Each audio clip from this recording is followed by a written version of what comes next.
Good morning and happy Monday, Year 11s. Today I'm going to talk you through simple interest, which is chapter 3B in your textbook. You don't have access to your textbook right now, but that's okay. I have copied the questions into this PowerPoint that you need to complete, and the answers are on the last slide as well.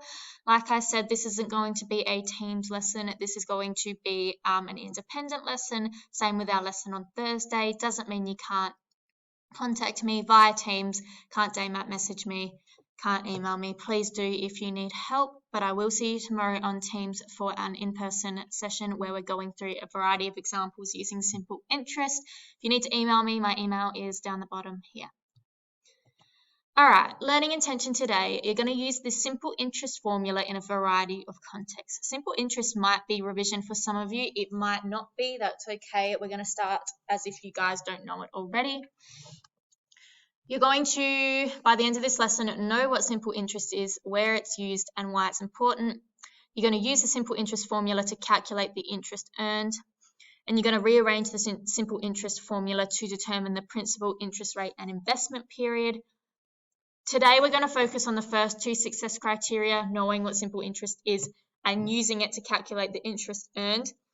We're going to spend more time on Tuesday going through how to rearrange the simple interest formula. It does use some simple algebra, and I'd rather talk about that with you whilst you're there to ask questions instead of you having to watch this and then ask the questions afterwards. All right.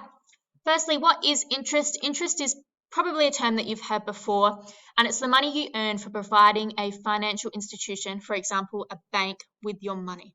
Okay, so something that I learned not that long ago was that when you actually deposit your money into a bank, so say you have a savings account and you put money into there, it doesn't just sit there. Okay, so even though it looks like that, when you check your bank account on your phone, you might say you have $300 in your bank account. That $300 is actually being used by the bank in other ways. So they might be providing loans to other clients. Like that might be your home loan, a personal loan to other clients. They're using your money. That's not to say that if you need to access that money that they won't give it to you. They need to be able to provide you that $300 when you need to take it out. Okay? You earn interest by depositing your money into an account in your bank as a bit of a thank you. So that is the bank saying thank you to you for lending them your money, because you are lending them money that they use to provide other people with loans. Okay, so interest, you get a couple of extra dollars maybe a year. It's not very much, but people do seek out banks with good interest rates, so the longer they keep their money in the bank, the more interest they earned. Now, interest can be calculated in two different ways: simple interest and compound interest. Look at my squiggly lines, they're not very good. I don't like using the mouse as a pen. Anyway, so you earn interest on the principal or the amount you invest only if interest is being calculated via simple interest. So simple interest, you're only earning interest on the principal or the amount you deposit into your account. Okay, so for example, if you earned $6 interest for investing $200 in your bank account after 1 year, the next year you're still only going to receive interest on that $200. Okay, doesn't matter that there's $6 extra in there from interest the previous year, you're still only going to have your interest calculated on those $200. That's where compound interest makes things a little bit more interesting, and it's actually a preferable way of receiving your interest. So if you are compounding interest, you're earning interest on the principal plus the interest you've already accrued. Okay, so if you look at the example of investing $200 and earning $6 interest after 1 year, in your bank account, you're going to have $206. So the next time your interest is compounded, you're going to get interest upon $206. Okay, so with simple interest, doesn't matter if you accrue interest, doesn't matter if you earn interest, you're only ever going to get your interest calculated upon that $200. If you have compound interest, you're going to receive interest upon your interest. Okay, so that might make a little bit more sense when you're actually doing the mathematical equations yourself. Okay, so I just wanted to put in here as well, obviously, if you borrow money from a financial institution like a bank, you pay interest. So if you have a credit card or something like that, if you borrow money and don't pay it back within a certain amount of time, you have to pay interest. And that's exactly like you saying thank you to the bank for borrowing that money, just as they say thank you to you for investing your money in their bank. I hope that makes sense, guys. All right. The simple interest formula is a very straightforward formula. We use these letters to denote different numbers, okay? So, as you can see, I've given you a little key here to tell you what each letter stands for. So, the interest paid or earned is always equal to the principal, so the amount you invest, multiplied by the interest rate. So that's per annum, sorry, the interest rate per annum, so that's per year. Interest rates are always told to be like 7% per annum or 7% per year. And you always need to write your interest rate as a decimal, okay?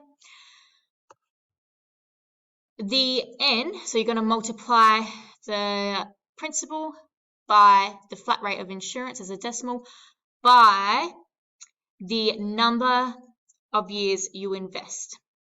Okay, so the time period of investment is denoted by the N. So let's put that into practice.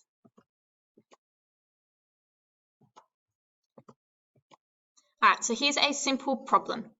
So you're going to calculate the simple interest paid, so this amount of simple interest you're going to earn on investment of $8,000 at a flat rate of 7% per annum over 18 months. So from our last slide, you should be able to tell what here in the scenario is the principal, what here is the flat rate of interest, and what here is the time of investment, okay? So in this case, we are looking to find out what the simple interest paid is. So we don't know the value of this. We need to find out what our interest paid is going to be if we invest a principal of $8,000 at a flat rate of 7% interest per annum. Remember, we need to write it as a decimal for 18 months. And remember, we need to write it as a year. Okay, so now we can fill in the formula. All right, we have looked at the scenario and worked out what our principal interest rate is and what our time of investment is. And all we need to do is now substitute these numbers into our simple interest formula. So we're multiplying $8,000 as interest by the $8,000 as principal by the interest rate of 7%, which is 0.7, by the years of investment, which is 1.5 years of investment.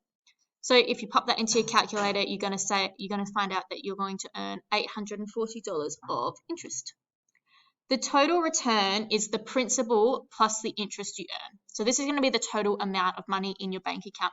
So we already had $8,000 as principal in there to begin with, and now we've earned a nice $840 on top of that as interest. Okay, so in total, we're going to have $8,840 in our bank account. I hope this makes sense, guys. These are the questions I want you to complete. Obviously, this is going to be attached to DAMAP, so you're going to be able to access this PowerPoint off DAMAP. All you need to do is complete these 5 questions, okay? Complete them in your workbook using those standards that we spoke about yesterday with the 2 columns, using pen or pencil, making sure your work is neat, and labeling your exercise and questions. We're not going to go any further than this. Next lesson, when we're not in person, face-to-face on Teams, I'm going to go through how we can manipulate that simple interest formula to find out additional information. Hope that all makes sense, guys. Please reach out if you need help. I'm on Teams, I'm on DAMAP, and via email. All right, have a good day.